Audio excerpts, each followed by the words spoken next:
নমস্কার, শিব শক্তি অ্যাস্ট্রো চ্যানেলে সকলকে স্বাগত জানাই।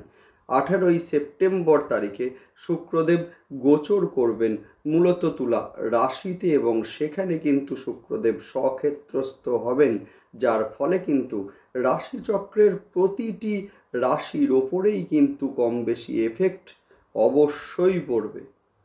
আজকের ভিডিওর আলোচনার বিষয় হচ্ছে মকর রাশি এবং লগ্নের জাতক জাতিকাদের ওপরে এই শুক্রদেবের গোচর কিভাবে প্রভাব ফেলতে চলেছে সেই নিয়েই বিস্তারিত আলোচনা করব। সঙ্গে থাকছে নাক্ষত্রিক বিশ্লেষণ এবং সেই সঙ্গে প্রতিকার। অবশ্যই আপনারা ভিডিওটিকে শেষ পর্যন্ত দেখতে থাকুন। অনেকে আমাকে কমেন্ট করে জানাচ্ছেন যে গোচর হচ্ছে, সুফল আমরা পাচ্ছি না কেন।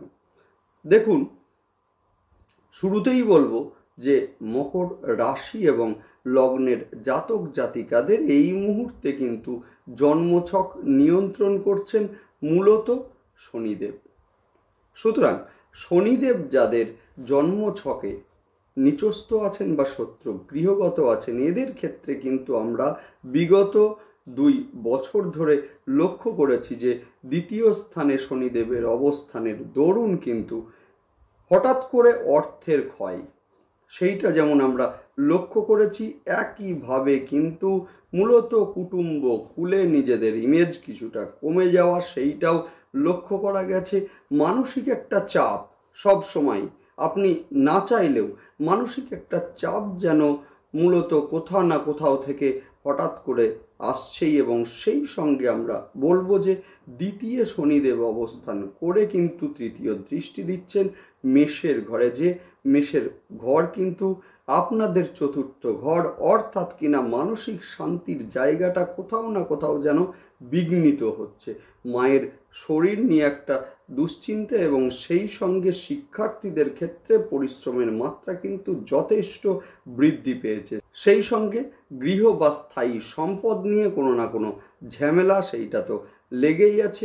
দ্বিতীয় অবস্থান করে শনিদেবের সমসপ্তম দৃষ্টি কিন্তু অষ্টম স্থানের ওপরে পড়ছে, এবং যার ফলে রোগ সেইটাও কিন্তু বিগত 2 বছর ধরে আমরা লক্ষ্য করেছি যে শরীর নিয়ে একটা দুশ্চিন্তা, মূলত কোনো না কোনো অসুখ বিসুখে ভুগতে এই সময়ে লক্ষ্য করা গিয়েছে। এবং সেই সঙ্গে শনিদেবের দশম দৃষ্টি কিন্তু আপনাদের একাদশ ঘরের ওপরে পড়ছে, যার ফলে কিন্তু সাকসেস রেট মূলত কিছুটা হলেও কিন্তু হ্রাস পেয়েছে।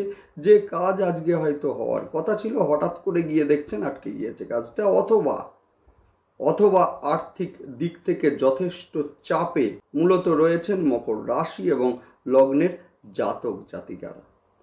সুতরাং অবশ্যই আমি বলবো যে অবশ্যই আপনারা ভিডিওটিকে শেষ পর্যন্ত দেখুন, এবং সেই সঙ্গে মূলত প্রতিকারগুলোকে আপনারা করুন। প্রতিটা ভিডিওই আমি কিন্তু প্রতিকার আলোচনা করি। অবশ্যই আপনারা কিন্তু যে সমস্ত প্রতিকারগুলো আমি বলছি সেগুলোকে আপনারা করুন, যথেষ্ট ভালো থাকবেন, 100% ভালো থাকবেন। এবং সেই সঙ্গে বলবো যে দেখুন, মূলত 18ই সেপ্টেম্বর তারিখে শুক্রদেবের গোচর, যে শুক্রদেব কিন্তু আপনাদের পঞ্চম স্থান এবং সেই সঙ্গে দশম স্থানের অধিপতি, অর্থাৎ যথেষ্ট প্রভাবিত হতে চলেছে মকর রাশি এবং লগ্নের জাতক জাতিকারা। কোন কোন দিক দিয়ে?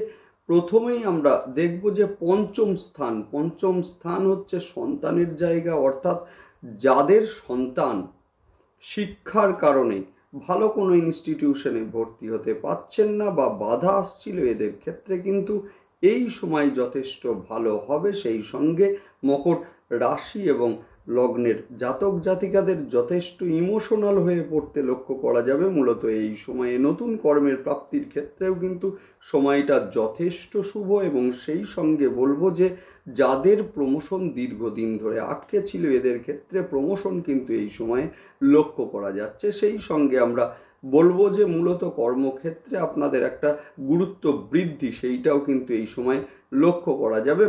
নতুন সম্পর্কের হাতছানি সেইটাও কিন্তু এই সময় লক্ষণীয়, অর্থাৎ জীবনে নতুন প্রেম আসতে চলেছে এই সময়ে মকর রাশি এবং লগ্নের জাতক জাতিকাদের। গর্ভস্থ সন্তান যাদের রয়েছে এদের ক্ষেত্রে কিন্তু সময়টা যথেষ্ট শুভ। যাই হোক, শুরু করছি বিস্তারিত আলোচনা। শুরুতেই সকলকে অনুরোধ করব অবশ্যই আপনারা চ্যানেলটিকে সাবস্ক্রাইব করে নেবেন। দেখুন, গ্রহের গোচর সেটা স্বল্প সময়ের জন্যই হোক বা দীর্ঘ সময়ের জন্যই হোক, গ্রহের গোচরের একটা ইম্প্যাক্ট কিন্তু আমাদের জীবনে ভীষণভাবে পড়ে।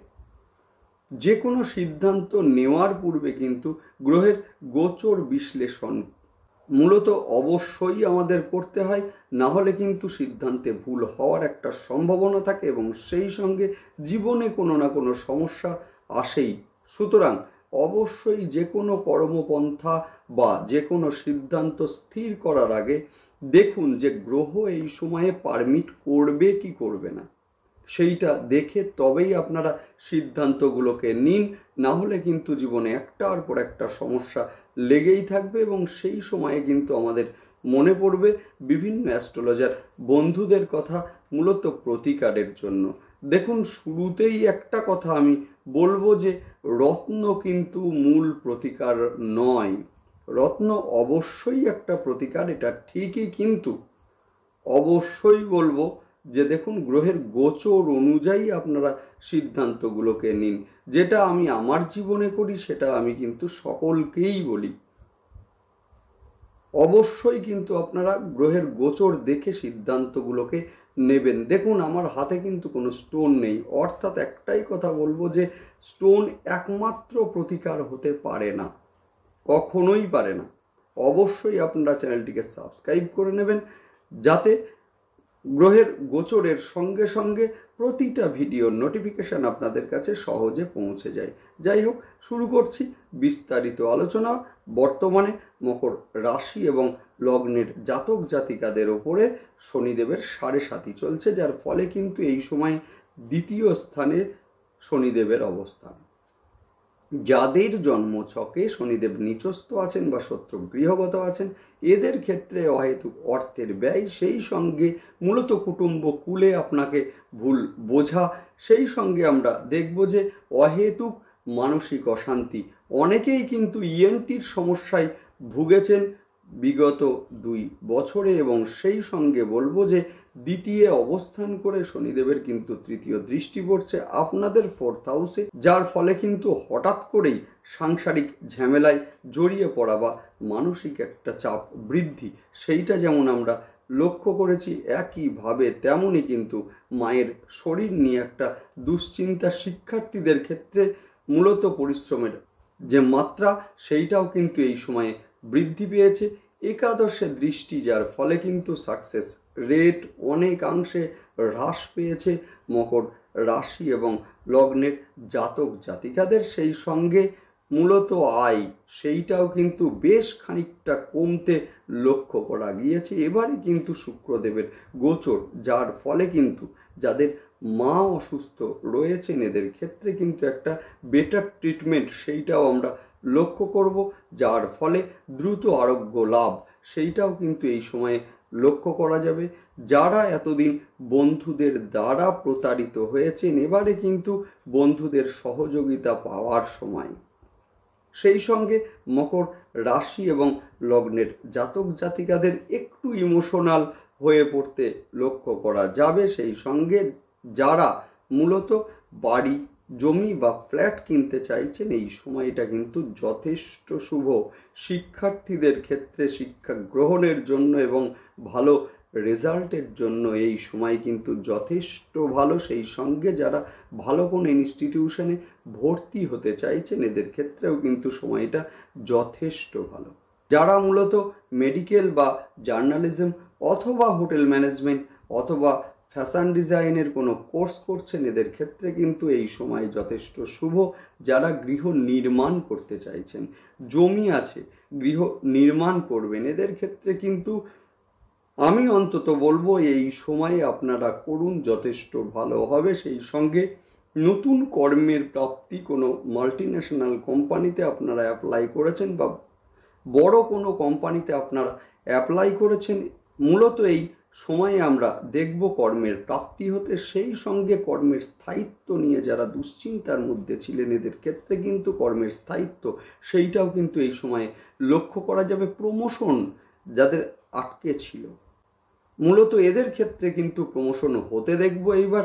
কর্মক্ষেত্রে গুরুত্ব বৃদ্ধি পেতে চলেছে। সাংসারিক ঝামেলা বা স্বামী স্ত্রীর মধ্যে কোনো ঝামেলা, যে ঝামেলাটা মূলত আইন পর্যন্ত পৌঁছেছিল, এবারে আমরা দেখব যে মূলত আলোচনার মাধ্যমে একটা সমাধান, সেইটাও কিন্তু এই সময়ে হতে লক্ষ্য করা যাবে। যাদের বাড়ি বা জমি বা স্থাবর সম্পদ নিয়ে ঝামেলা চলছিল, সেই ঝামেলা কিন্তু অচিরেই মিটবে। জীবনে নতুন প্রেমের আগমন, সেইটাও কিন্তু এই সময়ে লক্ষ্য করা যাবে। যাদের প্রেমের মধ্যে ভুল বোঝাবুঝি ছিল বা সম্পর্কের মধ্যে ভুল বোঝাবুঝি ছিল, সেইটাও কিন্তু এই সময়ে মিটবে। সন্তানের শিক্ষার ক্ষেত্রে এই সময় যথেষ্ট উন্নতির যোগ কিন্তু লক্ষ্য করা যাচ্ছে। সেই সঙ্গে শিক্ষার কারণে ভালো কোনো ইনস্টিটিউশনে যারা ভর্তি হতে চাইছেন, এতদিন বাধা আসছিল এদের ক্ষেত্রে কিন্তু ভালো ইনস্টিটিউশনে ভর্তির সুযোগ, সেইটাও কিন্তু এই সময়ে লক্ষ্য করা যাচ্ছে। গর্ভস্থ সন্তান যাদের আছে, এদের ক্ষেত্রে কিন্তু এই সময় যথেষ্ট শুভ। সেই সঙ্গে বলবো যে খাদ্যদ্রব্য, মেডিসিন বা মেডিকেল রিলেটেড কোনো ব্যবসা, ব্র্যান্ডেড পোশাকের ব্যবসা, কসমেটিক্স বা রত্নের ব্যবসা, গৃহসজ্জা বা ইন্টেরিয়ার ডিজাইনের ব্যবসা, ফিল্মের মধ্যে যারা আছেন এবং সেই সঙ্গে ফটোগ্রাফির মধ্যে যারা আছেন, হতে পারে আপনার একটা বিউটি পার্লার আছে, এদের ক্ষেত্রে কিন্তু মূলত আয় এই সময়ে বৃদ্ধি পাবে। নেক্সট আলোচনা করব নাক্ষত্রিক বিশ্লেষণ নিয়ে। শুরুতেই বলবো উত্তরাষাঢ়া নক্ষত্রের জাতক জাতিকাদের ক্ষেত্রে পিতার স্বাস্থ্যের উন্নতি এই সময়ে লক্ষ্য করা যাবে। সোশ্যাল মিডিয়ায় যারা আছেন, এদের ক্ষেত্রে জনপ্রিয়তা বৃদ্ধি পাবে। কর্মক্ষেত্রে এই সময়ে আপনার গুরুত্ব বৃদ্ধি পেতে লক্ষ্য করা যাবে। সেই সঙ্গে নতুন কর্মের প্রাপ্তি, সেইটাও কিন্তু এই সময়ে লক্ষণীয়। শারীরিক দুশ্চিন্তায় ভুগতে পারেন এই সময়ে মূলত মকর রাশির জাতক জাতিকারা। নেক্সট আলোচনা করব শ্রবণা নক্ষত্রের জাতক জাতিকাদের ক্ষেত্রে। বিবাহের ক্ষেত্রে এই সময় যথেষ্ট শুভ। নতুন প্রেমের আগমন, সেইটাও কিন্তু লক্ষ্য করা যাবে। শিক্ষার ক্ষেত্রে উন্নতি এই সময়ে রয়েছে। সেই সঙ্গে গর্ভস্থ সন্তানের ক্ষেত্রে এই সময় যথেষ্ট শুভ। তবে সাংসারিক ঝামেলায় জড়িয়ে পড়তে পারেন শ্রবণা নক্ষত্রের জাতক জাতিকারা। নেক্সট আলোচনা করব ধনিষ্ঠা নক্ষত্রের জাতক জাতিকাদের ক্ষেত্রে। হঠাৎ করে শরীরে চোট আঘাত লাগার একটা সম্ভাবনা রয়েছে, সুতরাং বাইক সাবধানে চালান। সেই সঙ্গে বলবো হঠাৎ করে রেগে যাওয়ার একটা প্রবণতা, সেইটাও কিন্তু এই সময়ে লক্ষ্য করা যাচ্ছে। হঠাৎ করে যে কোনো ঝামেলার মধ্যে জড়িয়ে পড়ার একটা সম্ভাবনা, সেইটা কিন্তু এই সময়ে লক্ষণীয়। গৃহ সম্পদ ইত্যাদি নিয়ে মূলত ঝামেলার সূত্রপাত, সেইটা কিন্তু এই সময়ে লক্ষণীয়। নতুন কর্মের প্রাপ্তির ক্ষেত্রে, বিশেষ করে অ্যাডমিনিস্ট্রেশন অথবা পুলিশ ইত্যাদি ক্ষেত্রে যারা অ্যাপ্লাই করছেন, এদের ক্ষেত্রে কিন্তু সময়টা যথেষ্ট শুভ। নেক্সট আলোচনা করব প্রতিকার নিয়ে। 7.5 চলছে, অর্থাৎ যাদের জন্ম ছকে শনিদেব নিচস্থ বা শত্রু গৃহগত আছেন, এদের ক্ষেত্রে বলবো প্রতি সোমবার এবং শনিবার অবশ্যই আপনারা রুদ্রাভিষেক অবশ্যই আপনারা করুন। সেই সঙ্গে শনিবার রুদ্রাভিষেকের পর অল্প একটু কালো তিল মহাদেবকে অর্পণ করুন, দুর্দান্ত রেজাল্ট আপনারা অবশ্যই পাবেন। সেই সঙ্গে 7মুখী রুদ্রাক্ষ শোধন করে ধারণ করুন। দিনে একবার হলেও আপনারা দক্ষিণাকালীর ধ্যান মন্ত্র শুনুন অথবা বলুন, অবশ্যই দুর্দান্ত রেজাল্ট আপনারা পাবেন। শুক্র যাদের জন্মছকে নিচস্থ আছেন বা শত্রু গৃহগত আছেন, এদের ক্ষেত্রে বলবো ছেঁড়া বা নোংরা পোশাক এই সময়ে বর্জন করুন এবং সেই সঙ্গে 6মুখী রুদ্রাক্ষ শোধন করে ধারণ করুন, যথেষ্ট ভালো রেজাল্ট আপনারা অবশ্যই পাবেন। সেই সঙ্গে বাড়ির দক্ষিণ পূর্ব দিককে পরিষ্কার রাখুন, ভীষণ ভালো রেজাল্ট আপনারা পাবেন। পারফিউমের ব্যবহার এই সময়ে আপনারা করতেই পারেন।